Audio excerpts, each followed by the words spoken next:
Assalamualaikum warahmatullahi wabarakatuh.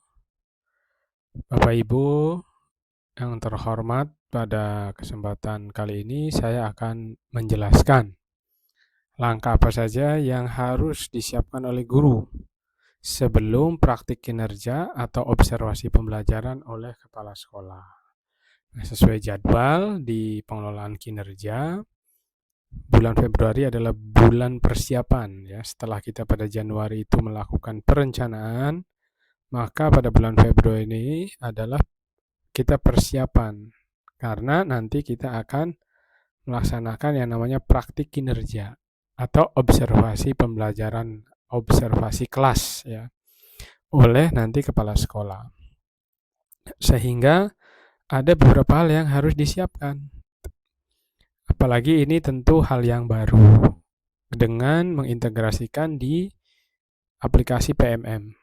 Nah, jadi tentu ada beberapa hal yang perlu dipersiapkan ya. Sehingga kalau berdasarkan jadwal, bulan Maret nanti pelaksanaan praktik kinerja atau observasi kelas oleh kepala sekolah. Oke, jadi ada waktu kita di bulan Februari ini untuk menyiapkan gitu ya, dokumen-dokumen ataupun persiapan lainnya yang bisa kita siapkan agar nanti observasi kelas atau praktik kinerja ya itu bisa berjalan dengan baik. Nah, apa saja langkahnya? Baik, sebelum masuk ke langkah atau 6 langkah tersebut, pertama ini adalah halaman awal pengelolaan kinerja. Jadi kalau sudah disepakati, ya, maka pengelolaan kinerja itu halamannya dari seperti ini. Jadi sudah masuk ke pelaksanaan kinerja. Nah, yang pertama ini kita akan melakukan yang namanya observasi praktik kinerja. Ya, observasi praktik kinerja. Jadi ini tampilannya seperti ini. Jadi kalau nanti kita klik hal cek langkah observasi, nanti akan masuk seperti ini. Ada namanya formulir diskusi persiapan. Nah, di sini ada Anda diharapkan meningkatkan aktivitas interaktif. Nah, ini setiap orang atau setiap pendidik, setiap guru akan berbeda-beda.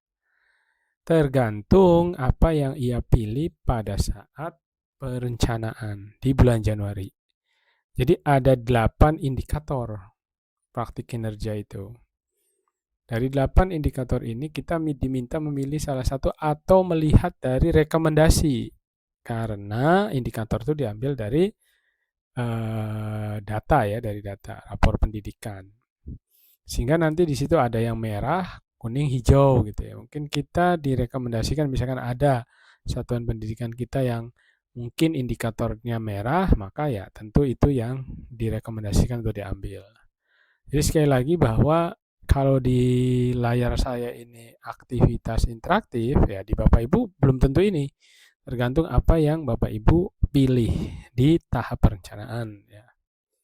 Oke, nah sebelum kita melakukan yang tadi saya sampaikan, ini di tahap persiapan ini kita coba cek dulu rubrik observasinya. Karena ini salah satu poin yang penting, hal penting di dalam praktik kinerja atau observasi kelas oleh pimpinan nanti. Nah, rubriknya itu sesuai dengan indikator yang kita pilih, sehingga rubrik akan berbeda-beda, Bapak Ibu. Nah, nanti saya akan tunjukkan ya rubriknya ya. Nah, ini adalah rubrik observasi ya, penilaian praktik pembelajaran atau observasi kelas yang akan dilakukan oleh kepala sekolah itu berdasarkan indikator yang ada 8 itu, fokusnya, fokus perilakunya nanti berbeda-beda. Ini rubriknya tuh ini yang ini ya. Dia akan berbeda-beda Bapak Ibu kalau Bapak Ibu lihat. Nah, ini untuk yang apa nih? Penerapan disiplin positif. Ya, ada nih, ada fokus perilakunya selalu ada 3 dan perilaku yang dianjurkannya ada beberapa nanti. Ada juga perilaku yang harus dihindari. Nah, ini yang harus kita pahami betul. Karena inilah nanti fokus perilaku inilah yang akan jadi penilaian. Makanya fokus perilaku ini nanti harus ditunjukkan di RPP juga. Nah, saya akan memberi contoh ya, Bapak Ibu. Nah, ini adalah contohnya misalkan gitu. Bagaimana kita kemudian melakukan integrasi nanti ada di langkah yang akan saya jelaskan. Tapi ini sekalian aja contoh gitu ya. Berkaitan dengan rubrik. Jadi nanti kita misalkan di sini guru melakukan refleksi ya. Ini untuk yang indikator penerapan disiplin positif. Ini contoh aja ini. Di sini guru mengajak pendidik melakukan refleksi. Berarti kita tuliskan di sini. Nah, ini kan bisa di awal.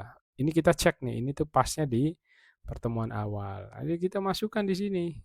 Nah, setelah presensi, kebersihan, misal di sini nomor 4 kita minta di sini. Ya, gitu. Guru. Nah, kita bisa copy aja dari sini. Supaya apa? Supaya muncul di sini. Gitu maksudnya. Ya, maksudnya gitu. Kalau nanti Bapak Ibu itu indikatornya adalah penerapan disiplin positif. Jadi di sini nomor 4 ini bisa kita kasih tanda. Ya gitu. Nah, guru menunjukkan kesediaan. Kalau ini kan berarti sikap perilaku langsung ya, jadi nggak perlu kita tuliskan di sini. Nah, itu bisa juga di depannya gitu kan, membuat kesepakatan kelas dulu gitu. Bisa seperti itu. Tapi ini aja ya, ini kan sambil membuat kesepakatan kelas. Jadi ini Bapak Ibu ya, di poinnya itu dimasukkan ke sini ke RPP. Kalau kayak memberikan pujian, ini mah perilaku langsung, jadi tidak perlu ditulis itu. Gitu ya. Terus ada lagi misalkan yang lain nanti bisa dituliskan di sini. Jadi apa yang mungkin bisa kita tuliskan gitu. Nah, misalkan guru memberi penguatan positif, nah, nanti bisa saja kalau dirasa kita perlu masukkan di sini pada saat diskusi misalkan. Pada saat diskusi misalkan di sini ada nggak nih penguatan ya nanti pada saat diskusi. Nah, di sini nih misalkan pada saat diskusi ya. Nah, ini sih kayaknya belum ada nih. Jadi kita beri di sini. Kita copy nih. Itu ya. Kita copy, kita masukin di sini. Ini yang pendidikan nih. Nah, kita tambah di sini. Kita paste. Ini ya. Guru memberikan penguatan positif. Tuh, ini. Jadi ya. Nah, guru memberi penguatan positif terhadap hasil diskusi.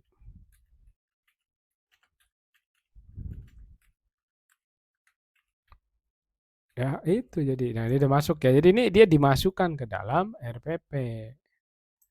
Nah, ini kita bisa kasih tanda kan.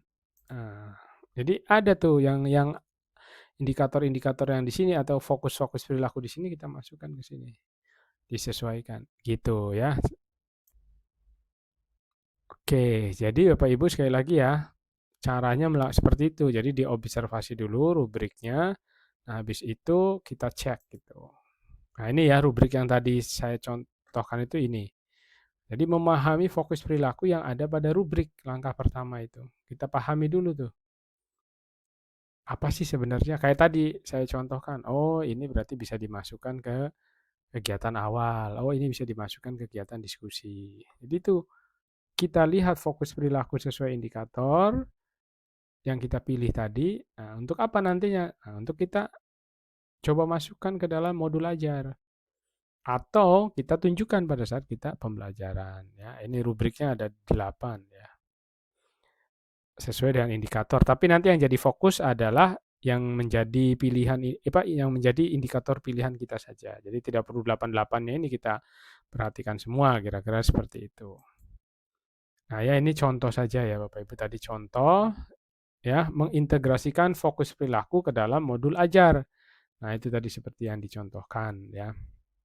Yang saya contohkan tadi bagaimana mengintegrasikannya gitu. Oke, kita lanjut sekarang. Selanjutnya adalah mengisi dokumen persiapan. Nah, ini nih pelaksanaan. Jadi setelah kita siapkan RPP-nya, materinya sudah kita tentukan, RPP-nya sudah kita sempurnakan gitu ya dengan fokus perilaku yang ada di indikator. Nah, kita mulai isi nih. Ya, kita mulai isi dokumen. Gitu, isi dokumen. Nah, apa aja sih sebenarnya isi dokumennya itu? Nah, isi dokumennya ini. Ya, langkah nomor 4 adalah memilih perilaku spesifik dan cara mempelajarinya. Nah, jadi di sini Bapak Ibu nanti pilih, karena setiap indikator itu kan ada 3 fokus perilaku. Nah, saran saya sih ini kita pilih ini aja ya, pilih apa namanya? Kita pilih semua gitu kalau menurut saya sih. Kita pilih aja di sini nanti kita checklist aja. Kita checklist gitu. Kita checklist semua. Karena apa? Karena ya memang tiga-tiganya ini yang akan kita perbaiki ya. Di sini berarti guru memfasilitasi kegiatan belajar yang memberi peran kepada peserta didik. Nah, ini nanti ada rubriknya sendiri. Yang memfasilitasi itu apa sih? Ada. Nah, itu yang kita masukkan. Kemudian di sini nanti kita ketik nih, apa saja yang Anda lakukan mempelajari target perilaku itu apa aja nih supaya kita mempelajari tiga hal ini. Pertama, kita bisa ikut pelatihan mandiri di PMM yang berkaitan dengan fasilitasi, misal seperti itu. Kita juga belajar bagaimana cara mengajukan pertanyaan yang baik gitu kepada siswa. Jadi bisa ditulis, pelajari dari PMM dengan tema fasilitasi dan juga kemampuan mengajukan pertanyaan. Kedua, berdiskusi dengan rekan sejawat tentang bagaimana cara melakukan pertanyaan yang baik kepada siswa. Atau kita membaca buku atau yang lain-lain. Jadi upaya kita itu apa gitu untuk mempelajari ini. Nah itu ya, jadi nomor 4 itu memilih perilaku, spesifik, dan cara mempelajarinya. Nah, kemudian langkah kelima, kita mengisi nih jadwal observasi. Tapi ini harus didiskusikan dulu dengan kepala sekolah. Jadi mau hari apa, jam berapa gitu ya. Terus tentu jenjangnya, kelasnya di mana, mapelnya apa, itu harus kita diskusikan dulu dengan kepala sekolah jadwalnya ini. Kapan akan dilakukan observasi ya, gitu. Nah, kemudian langkah 6 kita unggah dokumen gitu ya di sini, unggah dokumen. Unggah dokumen apa? RPP atau modul ajar ya yang sudah terintegrasi dengan rubrik tadi, dengan fokus perilaku tadi gitu. Kita masukkan ke situ dan kita unggah, dan nanti RPP atau modul ajarnya itu yang kita unggah tidak perlu 1 semester apalagi 1 tahun. Cukup yang menurut saya itu, dan dari yang beberapa saya pelajari juga gitu, itu cukup yang mau kita presentasikan atau mau kita ya presentasikan pada saat diobservasi oleh pimpinan. Nah, jadi misalkan cukup 1 RPP saja gitu ya, sesuai dengan tema atau materi pelajaran yang nanti akan diobservasi oleh kepala sekolah. Dalam bentuk formatnya PDF, ukurannya maksimal 10 MB. Makanya di sini ukurannya juga tidak terlalu besar ya. Mungkin kalau setahun bisa lebih kan gitu. Jadi dari yang saya baca itu jadi perangkat asesmennya, RPP modul ajar, dan tentu saja di dalamnya sudah ada perangkat asesmen ya. Itu yang akan diobservasi saja. Misalnya materi A ya berarti tentang materi itu saja. Nah, itu jadi ketika sudah diupload, nah maka nanti kita tinggal menunggu atasan melakukan observasi sesuai dengan jadwal yang sudah kita sepakati. Nanti kan atas kita ngajar nih di kelas dengan diobservasi oleh kepala sekolah, oleh pimpinan gitu. Nah, jadi udah nih kalau udah langkah ke-6 tadi udah kita tinggal nanti tinggal observasinya saja. Nah, ini nanti kalau setelah observasi tentu ada kegiatan lagi gitu ya. Setelah diobservasi oleh kepala sekolah kan nanti akan muncul tuh penilaiannya. Itu efektif atau belum efektif atau belum dilaksanakan gitu. Yang fokus-fokus perilakunya tadi gitu. Nanti kalau sudah itu sudah dapat penilaian dari kepala sekolah, nanti ada namanya dokumen tindak lanjut. Ya, ini belum bisa dibuka karena apa? Karena saya belum melakukan observasi gitu. Saya belum diobservasi gitu ya. Sehingga tadi tuh yang ini masih belum bisa diklik ya karena belum dilakukan ya. Nanti kalau sudah dilakukan, sudah dinilai, nanti bisa dicek rinciannya. Nanti apa masukan dari pimpinan itu nanti bisa ketahuan di situ. Dari masukan dari pimpinan itu nanti kita bikin dokumen tindak lanjut. Ya, itu dokumen tindak lanjut. Nanti bisa diskusi dengan kepala sekolah.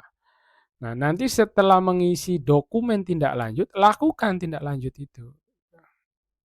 Lakukan tindak lanjutnya.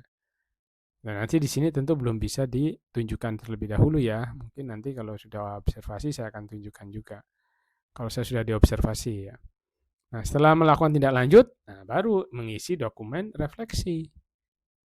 Itu ya, tantangannya apa, upaya perbaikannya apa nanti di sini. Nah, itu kalau udah semua berarti udah selesai. rangkaian observasi kelas atau rangkaian tadi ya, kinerja tadi, perilaku gitu ya. Jadi udah perilaku atau kinerja pembelajaran tadi, observasi kelas tadi udah selesai semua. Kalau sampai isi dokumen refleksi. Jadi itu rangkaiannya. Dari mulai awal persiapan yang tadi ada 6 langkah tadi, lalu kemudian kita diobservasi oleh pimpinan, lalu pimpinan menilai dan kita baca hasil masukan dari pimpinan, itu kan. Kemudian kita melakukan dokumen tindak lanjut ya, kita mengisi dokumen tindak lanjut, dan setelah itu dilakukan tindak lanjutnya tadi, dan kemudian melakukan refleksi. Nah, selesai. Kalau sudah begini sudah selesai dan semua terrecord di PMM, di pengelolaan kinerja PMM. Nah, mudah-mudahan nanti bisa memberi gambaran ya, nanti ke depannya tentu akan saya jelaskan lebih lanjut lagi nih. Kayak tadi nanti misalkan isi dokumen tindak lanjut itu apa saja gitu ya. Kita ngisinya bagaimana. Kemudian melakukan tindak lanjut juga apa saja prosesnya. Lalu dokumen refleksi itu juga bagaimana. Ini nanti akan disampaikan di selanjutnya. Yang mudah-mudahan bisa dipahami. Terima kasih. Assalamualaikum warahmatullahi wabarakatuh.